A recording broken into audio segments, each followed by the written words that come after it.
All right, for these next exercise series, we're gonna start with one ab exercise. We're gonna go onto our back.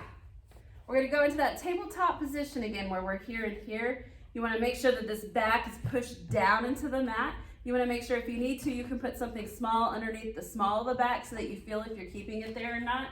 What you're going to do is try to lower one leg down and back up. At a certain point, as you're lowering the leg down, you're gonna feel those abs strain a little bit to try to keep your back flat. The legs are the resistance to maintaining the back flat. So don't worry about the legs so much. What you're doing is looking for the feel of when that back starts to arch, that you really fight it with your abs not to let that back come up. So with this exercise, again, you're gonna go back into tabletop, push the back flat, and you're gonna count 1 on the same leg, 2, 3, 4, try to go slow and controlled, and then relax. That's 1 on this leg, and then we'll do 5 reps on the other leg, and then we'll come all the way down. So we're gonna do 5 reps on each leg, and we're gonna do 3 sets in that cycle to do this exercise. You should feel the abs pretty good, especially by the second set in doing this. So go ahead and push pause at this time. We're gonna do 3 sets of 5 reps on each leg. So the next exercise we're gonna do is just a simple clamshell. So you're gonna go on your side. Now when you're on your side, what you wanna make sure that you do is this top knee needs to be further forward and overhanging that bottom knee. When you do this, it is gonna make your feet, again, come one on top of the other a little bit more like that, and that's fine, but keep the feet together. So as you do this, all you're trying to do, make sure that top knee's over a little bit. When you do that, this hip comes forward so that we can really make sure we're on our side and utilizing the hip. You're gonna lift that top knee up just a little bit till you hit that resistance from the band. Your band might be a little bit more loose than mine, and you can come up further. But if we go up too far, we're gonna roll at the hip and start to get our back, and so that's what we're trying to isolate out. Again, on the side, top knee's a little bit more forward. You're gonna lift up, you're gonna hold that. What you should be feeling is some of your hip musculatures kick in. Might feel a little bit of abs, and you might feel the opposite hip on the other side trying to stabilize you.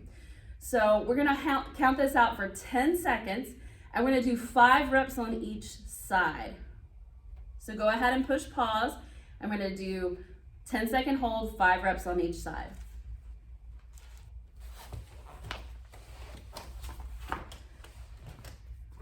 The next exercise, you're gonna have to scoot a little bit closer to the wall. So what we're looking for is that the top leg needs to have about a 90-degree bend at the knee. You want the foot, knee, and hip all in the same plane and in alignment. What you're gonna do is squeeze your butt cheeks together so you can contract that glute. And you're gonna take your foot through the middle of the foot, through that middle section, not the heel, not the ball, just the middle of the foot where the arches, and you're gonna try to push into the wall and push your body away from it. Again, in this position, everything in alignment, make sure we're not dropping the knee and we don't have it too high up. We wanna squeeze the glutes, push through the middle of the foot and hold it for a 5-second count. We're gonna do 5 seconds, 5 reps on each side. So at this time, go ahead and push pause and let's do those exercises.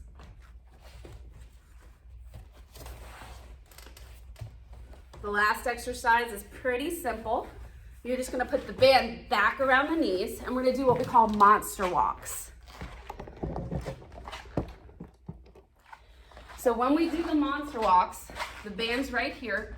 We're gonna get into that little bit of what we call athletic stance, where we just kind of slightly put a bend in our knees. We're gonna sit back at our hips a little bit, and we're gonna look at the floor. We wanna avoid coming up like this because now we've got a nice little arch on our back, but we wanna have our nose is over, way past our toes, and we're looking down a little bit.